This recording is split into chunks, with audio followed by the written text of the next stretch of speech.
What's up, everybody? Welcome back to Perhaps. And we're at episode 13, and we're in the middle of this series we're doing through Lent. And we just been talking about some of the themes that commonly get talked about during Lent and giving a bigger take on it beyond religion and all that stuff. I've been having fun, and we're almost done, actually. I think we only got a couple more of these. Then it's Good Friday and Easter, and then we could keep going on this stuff and get to episode 14, 15, 16, 17, 18. My plan is to keep going. So far, we've been able to do every week. And so let me know if you've been listening to like every single one every week. Because I've been here. And it'll be cool to see who else has been here. But again, I appreciate everybody listening. And I've really enjoyed some of the feedback I've been getting. And we're going to keep going even deeper, folks. And maybe this one you could think of as a bit wider. Like we're going real deep about with some of the psychological stuff. Today we're getting like bigger picture, talking about the system. It's systemic. That's what we're talking about. And so we're actually going to talk about sin. Let's talk about sin. Isn't that fun? I think it's fun because I think we're going to talk about it in a way that you may not have ever heard before. In fact, when I was putting together the outline for this episode, I was feeling like, dang, this is like maybe the most controversial takes I have. But what's funny is for those of you that already enjoyed listening to what I have to say, you'll probably think, oh yeah, this is cool, but I thought it was going to be way more controversial. But for the environment that I grew up in, like that Christian fundamentalist world I was a part of at one point and was doing ministry with and almost became a pastor before I left, it would have been way more controversial in that environment. That's what I'm thinking. In fact, it makes me think of about a month before I left the evangelical church and evangelical ministry and the job I had there doing youth and young adults ministry in the middle of my pastoral licensing process. I had this experience. It was in 2017 where I met with two of the assistant pastors, and I wanted to talk to them about some of the things being taught every Sunday. And I was saying, I don't feel comfortable inviting other young adults to service on Sunday. And that was a problem because I was literally the young adults minister. So it was like my job to try to do that. But I had my own group that I led of young adults, and people were going that weren't a part of the church because they enjoyed the way we talked about stuff. And really at the time, I felt like I wanted to hear more talk of what was actually happening in the world, some of the systemic violence and oppression. I mean, in 2017, it was a year into Trump's presidency, and or almost a year into his presidency, and there was talks of mass deportations and a Muslim ban, and there were Black Lives Matter protests, teacher strikes, women's marches. It felt like there was all this stuff going on that it felt important to talk about, especially among my young adult peers. And yet every Sunday, it was like we acted like none of that was going on at all. We were just in our little bubble talking about a very individualistic spirituality. And I think that word may seem harsh, especially to the people that I was around back then. But when you see what I compare it to, you'll understand why I use the word individualistic. Because there's a different way to talk about your faith and being in the world as a person of faith that pays attention to bigger pictures, to the collective, to the system, to the ways that systemic problems cause individual problems. There's another way to view this stuff, and that I felt like was really important. And so I didn't say all that stuff in that conversation. I just said, yeah, there's all these things going on. The Muslim ban, Black Lives Matter. And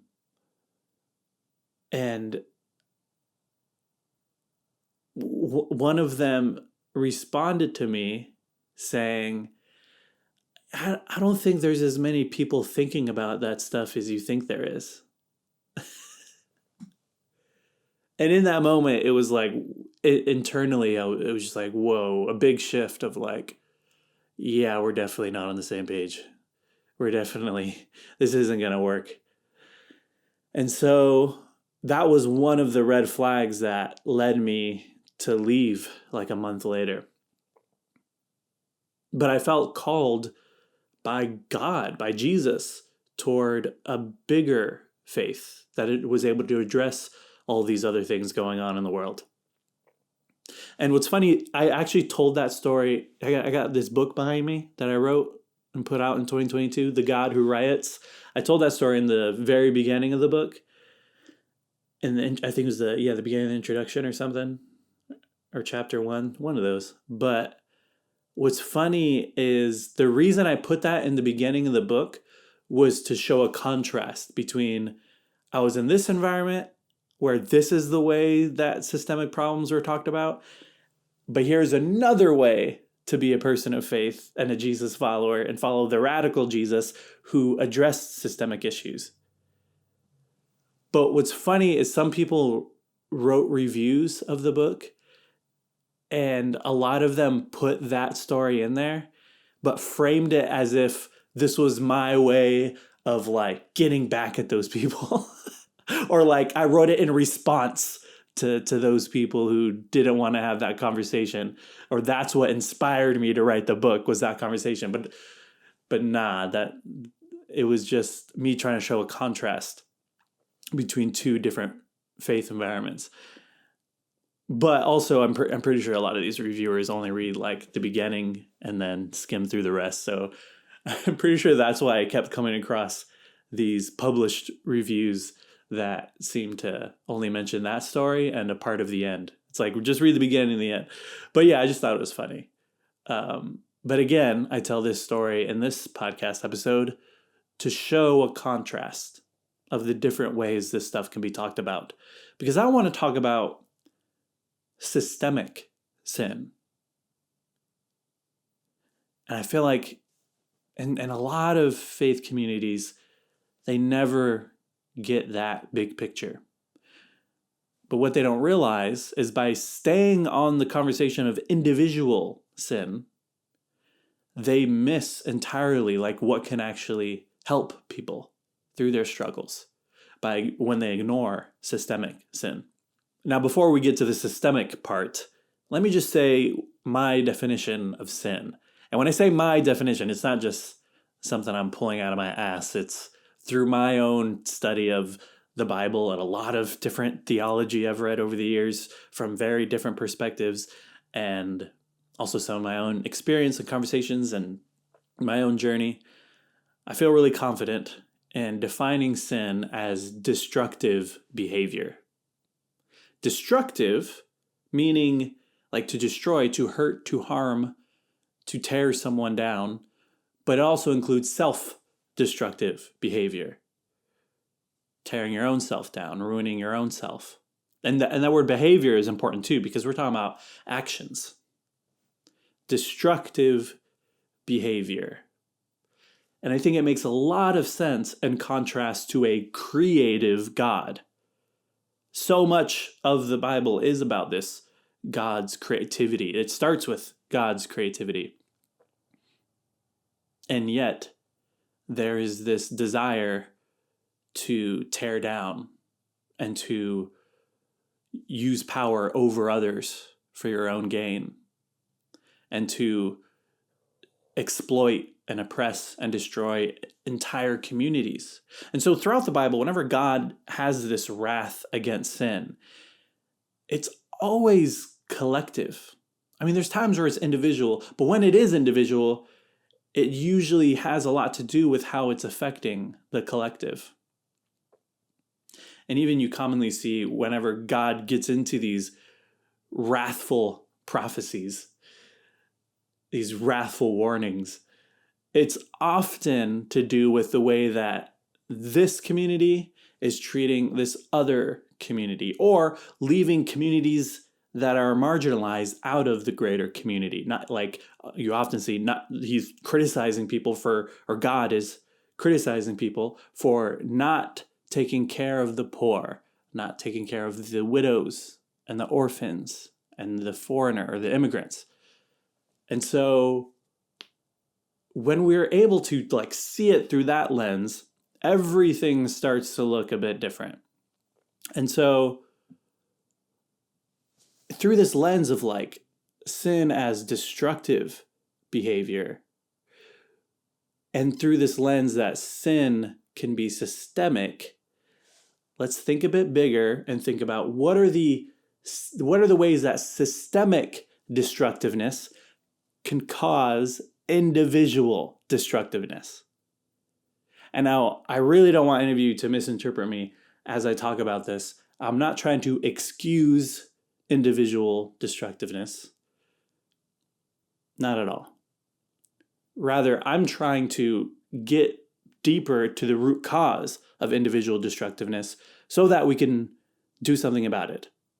And if we want to do that, we got to look at the system. So I hope you understand that as we talk bigger about systemic sin, systemic destructiveness, systemic injustice. And so, for example, when we start to look deeper, we see that the lack of community and resources and support increases antisocial behavior that makes people more destructive toward others. Think about that. How do people become destructive toward others? How do people become antisocial and violent? Usually, it's because of lack of support and an experience of neglect and abuse early on. And then for self-destructive behavior is often a means of escape and coping mechanisms like addiction and self-harm. And we should stop and instead of viewing those behaviors as just like them choosing to be bad over and over, which unfortunately a lot of Christians view it that way. Instead, we should think bigger and ask, why do we live in a society where so many people are seeking to escape reality? Systemic. It's systemic. It's systemic. You're going to hear me say that a lot. That's why I titled this episode, It's Systemic. And so, with this lens of destructiveness, of sin as destructiveness, and this lens of like systemic sin causes individual sin, let's look at the 7 deadly sins. I really want you all to understand this. And so we're going to get even more detailed and practical here. And I'm not even Catholic. I've never been Catholic. I was baptized as a Catholic baby, but my parents were just like casual Catholics. And then they started going to church when I was 2, and they joined a Pentecostal church. So that's what I grew up in. But I think it's still an interesting framework to work with as I try to get y'all to understand what I'm talking about. So the 7 deadly sins. Let's start with lust. Oh man, we're getting going immediately. Now, when we talk about lust, I'm not talking about somebody having sex with their boyfriend. And usually that's what the conversation gets reduced to.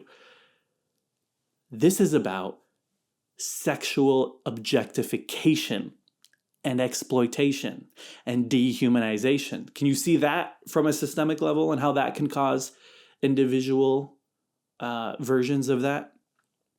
First of all, there's a misogynistic culture where people objectify and dehumanize others. That's a systemic sin that causes individual sin. And you could imagine sexual violence decreasing in a society that values consent and gender equality and respect for other people's dignity. It wouldn't completely go away, that individual sin, the individual lust and objectification and dehumanization. But you could see how it would obviously help.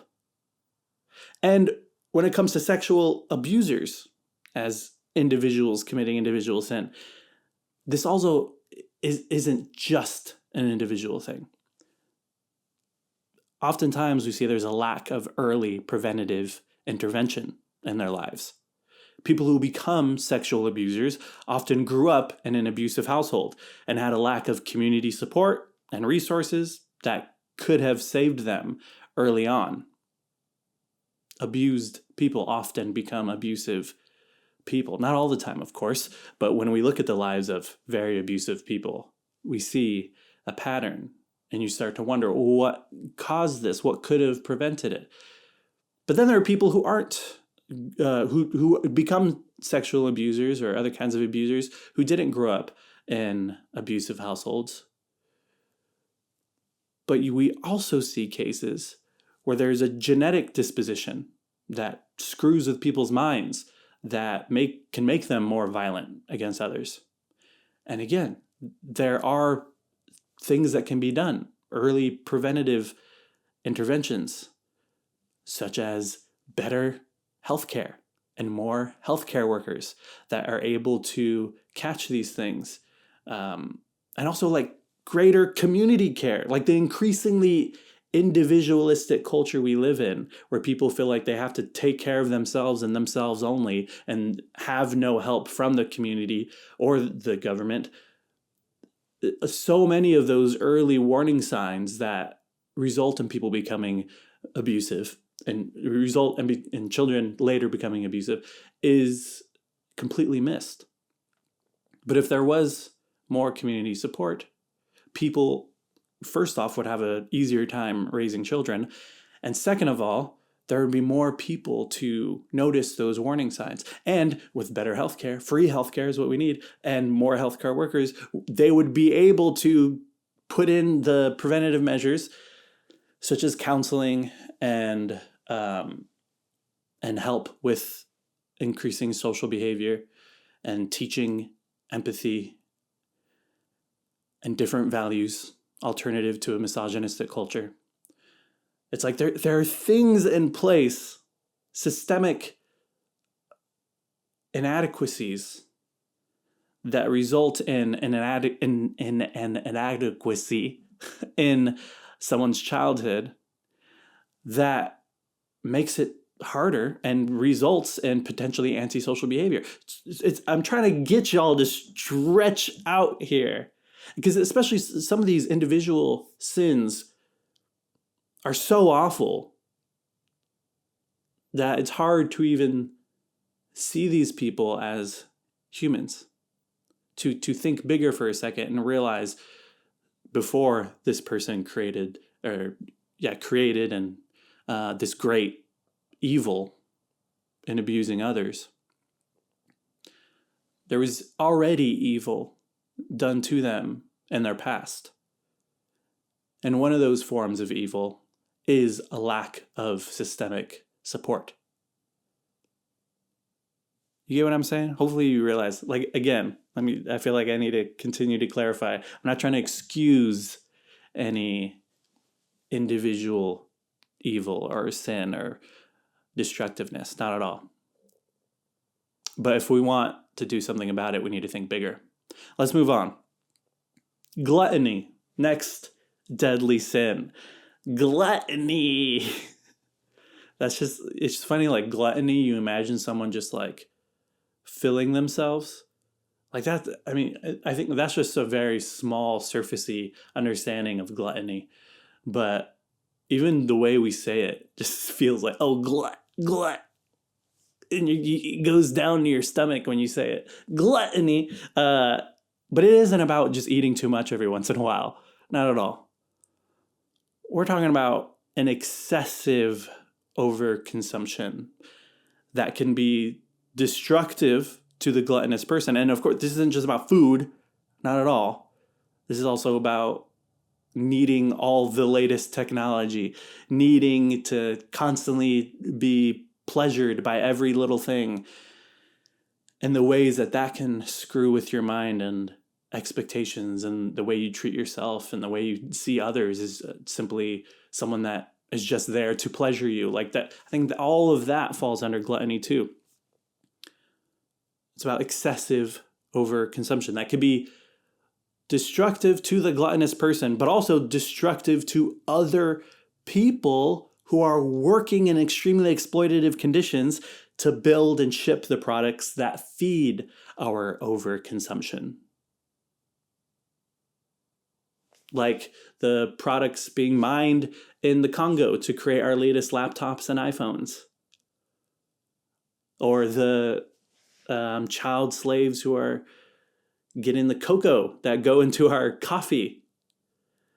This is all over the place. Or sweatshops that are constantly in play because of fast fashion.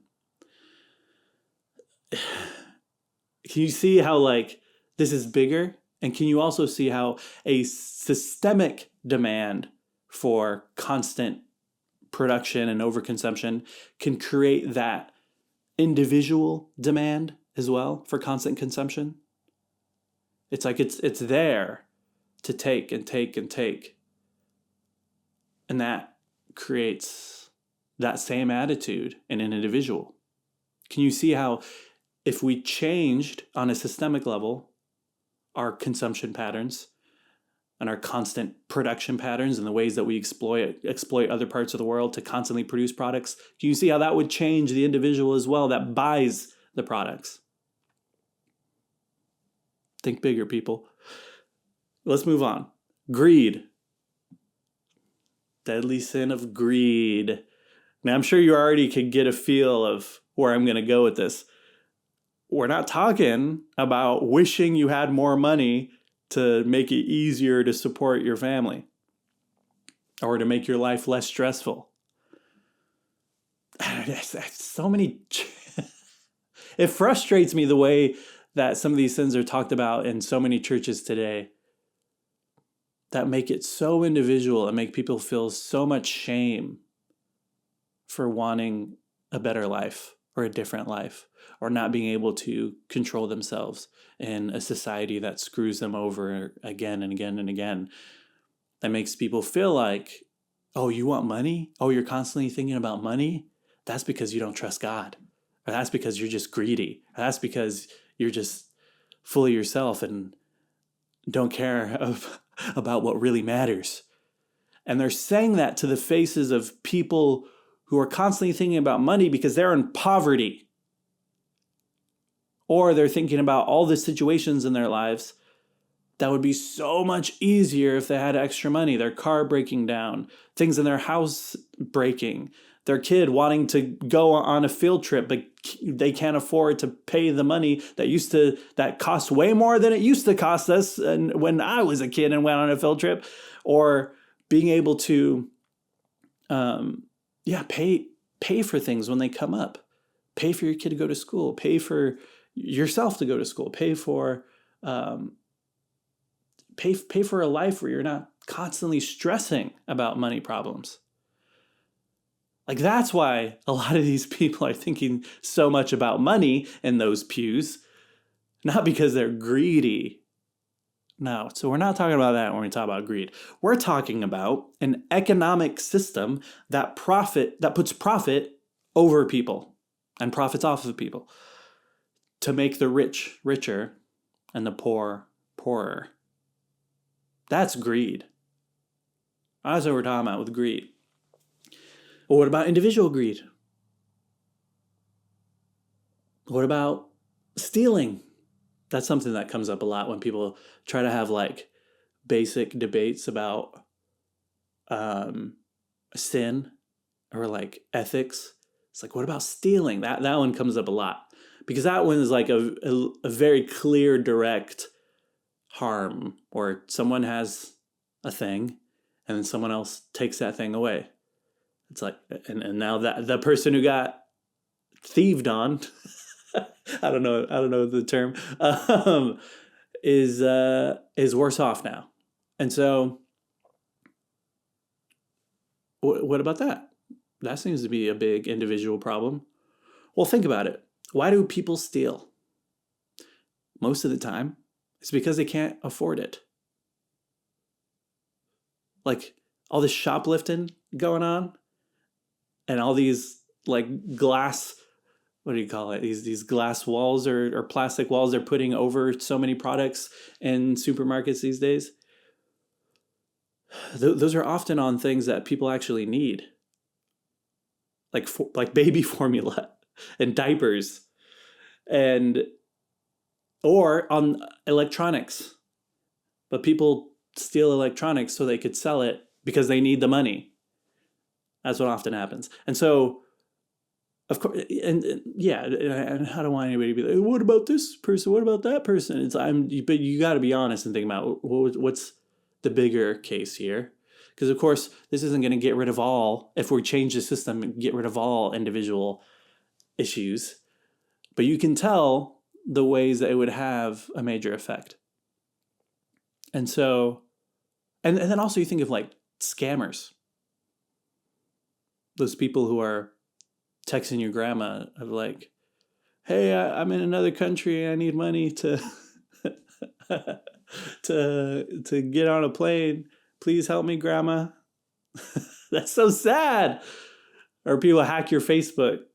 "Hey, I'm in the hospital and I need money for whatever." Like, it's terrible, terrible, terrible. Or calling with, "Oh, your car, the extended warranty expired and we need you to pay this or else we'll have to report it to the government." All annoying, so messed up the ways that they, that predatory behavior, especially on older people. But nobody's getting rich off scamming. Nobody. These people are just trying to make money too. Some of these people have jobs. A lot of these people have jobs and they're scamming because their job income isn't enough. And then even some people just like result to just scamming because it's like, bro, I'm barely making anything at my job, but when I'm scamming, I'm making more and I'm able to like chill a bit and not stress as much about money. So might as well just make this my full-time thing. Some people are full-time scammers. Or full-time bootleggers, whatever. And it's like, I want us to think bigger instead of getting stuck at our frustration with individual sin or individual destructiveness, individual harm that we see in like stealing from others, and think bigger. Like, why? Why is this such a problem? What if we changed the system that didn't leave so many people in such desperate need?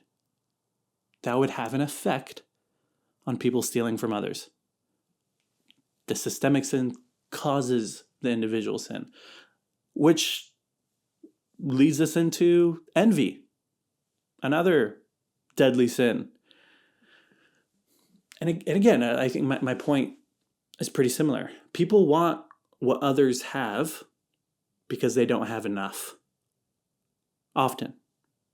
And of course, like while I'm talking about this, I'm talking about people, like everyday people, working class people, citizens. I'm not talking about the greedy, envious capitalists who are taking from us. But when we get to that level, they're able to participate in that individual sin because the system allows them to. So that's why I'm making it, when I'm making a distinction between the system and the individual, when I talk about the individual, I'm really just talking about normal ass people, you know? And so normal ass people usually want what others have because they don't have enough.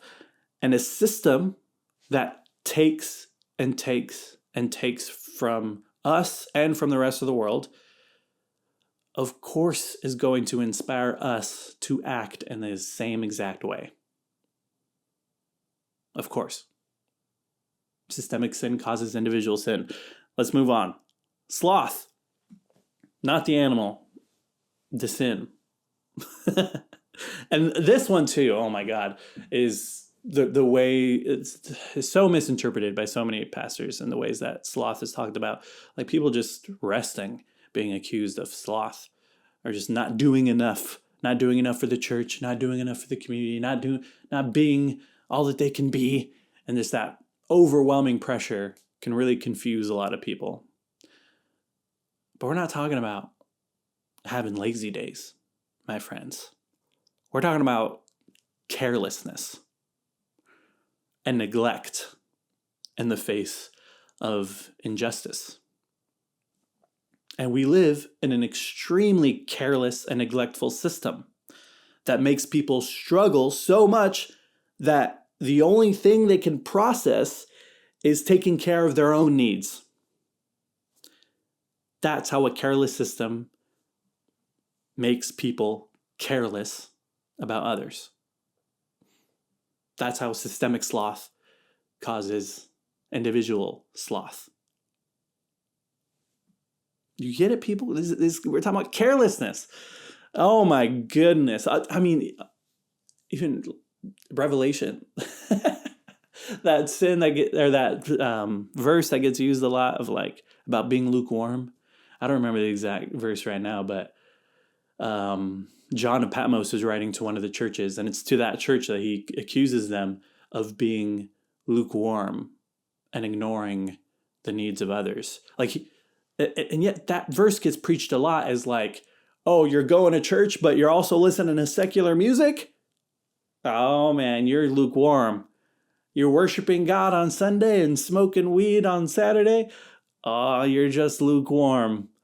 And God demands you to be hot or cold or else he'll spit you out. But that passage was literally referring to a church who lived in a community where they're able to be more well off than the surrounding community. And they're just enjoying being gluttonous, being slothful, and careless of others, apathetic about others' needs. And it's in that context that the writer says you're just being lukewarm because you're not letting yourself be affected by what's actually going on in the world. And so that's what we're talking about, people. This literally makes me frustrated because of how like confused I feel like so many Christians are when it comes to the topic of sin.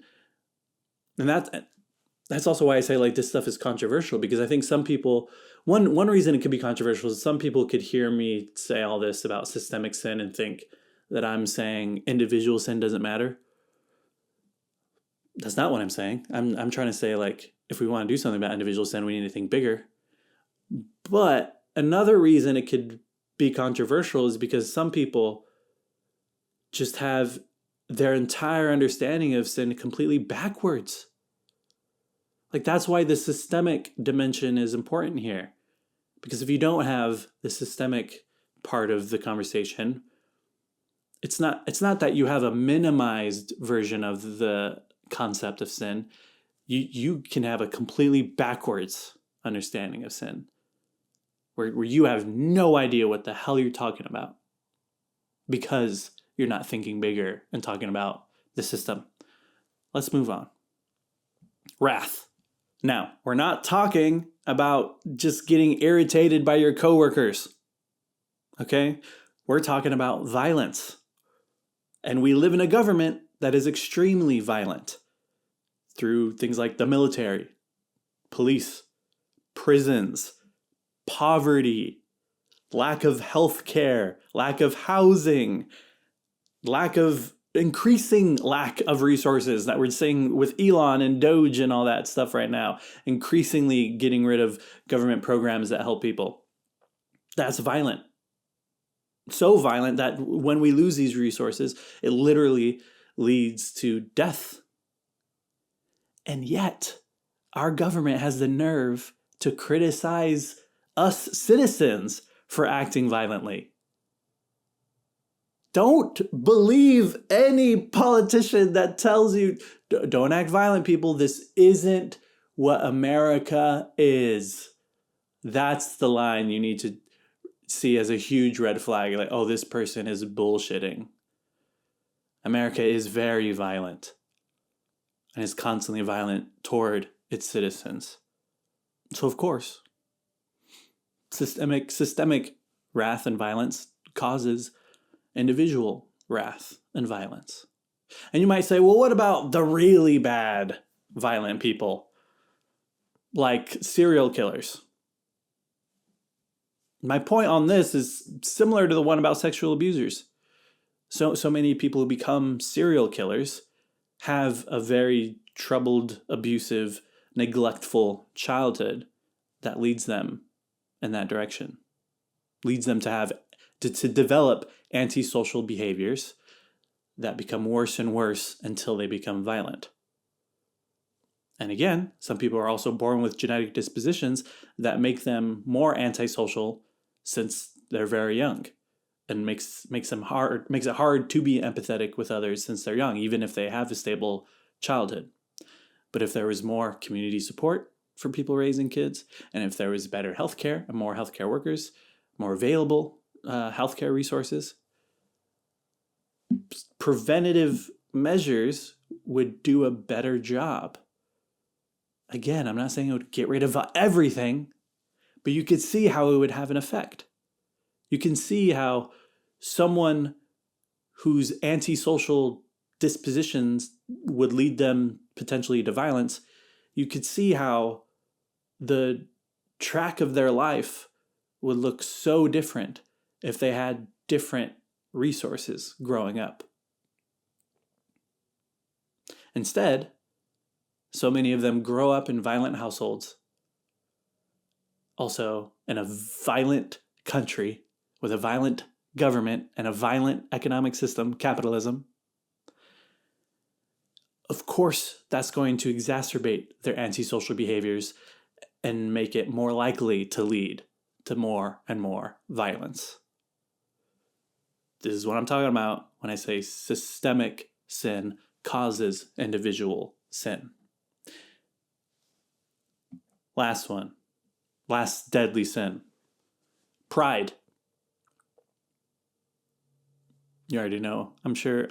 My hope here is as I'm going through all this, you could just predict what direction I'm going to go and what I'm going to say. That's my hope, because I'm trying to give you a whole different framework of understanding this stuff.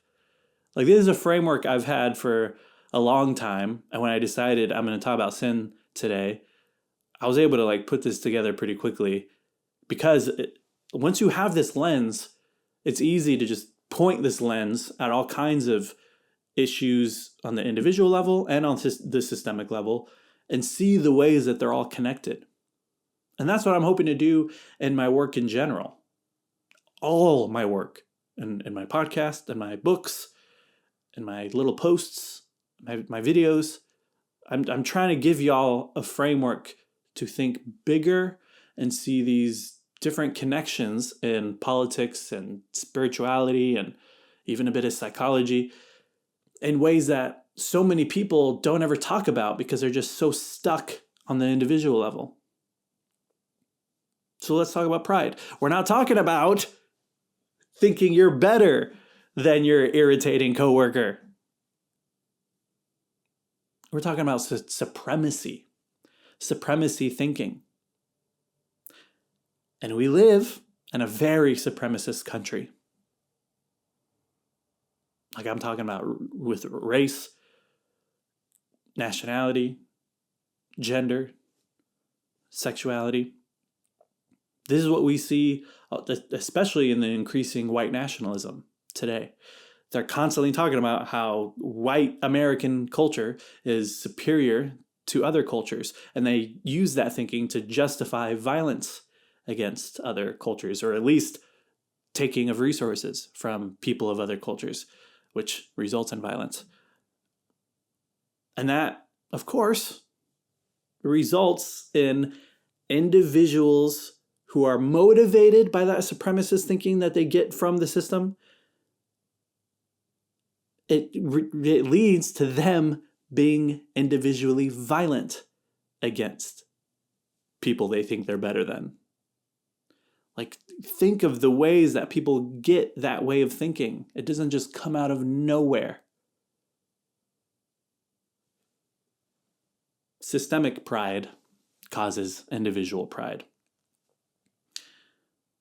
So we need to radically change the system if you want to have a real conversation about sin, people. And I don't even like using the word sin or talking about sin. I mean, partly I recognize how triggering it could be because of how confused so many of these preachers are and the way they talked about it, or just straight up lying and manipulating people. But also, it's like, I want to, yeah, it's really because that word has just been so screwed up. That's usually why I try not to use that word. But as a concept, I still think it's helpful. And like I said in the beginning, I think like when the Bible talks about sin, this is usually what they're talking about. They're talking about a systemic way of viewing things.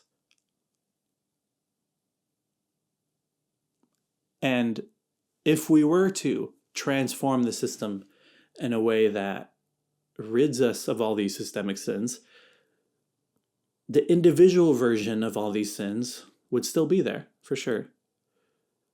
But I strongly believe it would be very different. It would be easier to deal with our individual struggles with these types of sins if we lived in a society that wasn't causing us to be even more sinful.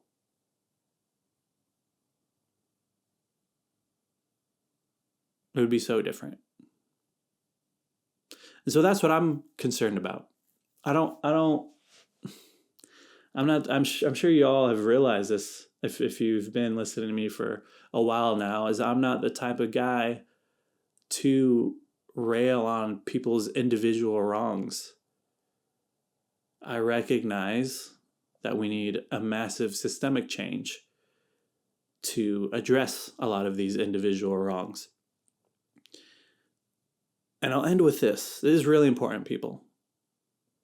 This is a good little reframing that I wish I could just stamp on the brain of every Christian ever. And I talked about this in my book too, The God Who Riots. You should buy my book, by the way. Go get my book, The God Who Riots, Taking Back the Radical Jesus by Damon Garcia. It's a good book. And if you like the way I talked about all this stuff in this episode, then I know you'll really like my book, because yeah, I talk like this throughout the whole book. And so there's a sermon that Dr. Martin Luther King Jr. gave at Riverside Church not that long before he was killed. And he talked about the Good Samaritan parable that Jesus told. And real quick, it's simply a man is beaten on the side of the road, and people are passing him by, people that you would expect to help this man. And then finally, a Samaritan, people who, like Jesus's Jewish audience, would have saw this Samaritan person of a different culture as someone who didn't have the same good moral values as they did. So they would assume that this person especially would just walk on by. But he says the Samaritan was the only person to stop and take care of this man beaten on the side of the road and take him to shelter and make sure he was okay and his wounds are taken care of.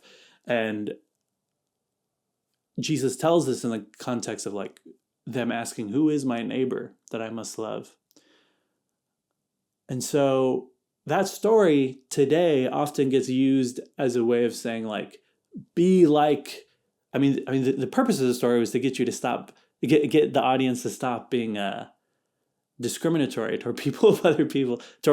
But it's a parable. Each parable is able to have several meanings, which is what makes them so cool. But one of the ways that a lot of preachers today use that story is to say, be like the Good Samaritan. When other people walk by injustice, step up and be the person that will do something about it and help people that other people just walk on by, which is cool. But Martin Luther King had a really cool way of reframing it as well that I think is also really helpful. So I'm going to read this little part from his sermon. And he's talking about a revolution of values, which is pretty much also what I've been talking about this whole episode too, of like, we need a revolution of values and in the system that will cause a revolution of values in people. And so he says a true revolution of values will soon cause us to question the fairness and justice of many of our past and present policies.